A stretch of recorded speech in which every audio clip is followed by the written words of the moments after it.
Hello guys and welcome back to another video on login helps. Today we're going to be teaching you how to turn off vanish mode on Instagram.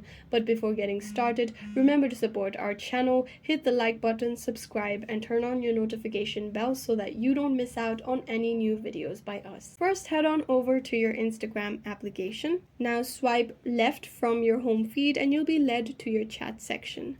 Now tap on the chat section where you'd like to enable your vanish mode. So to enable your vanish mode, you simply swipe the chat to the top and you'll be able to see that the vanish mode has been enabled. Now to disable this vanish mode, you can simply swipe up from your chat and the vanish mode will be disabled. Another way to disable vanish mode is to simply tap on the username that appears on the top of your screen.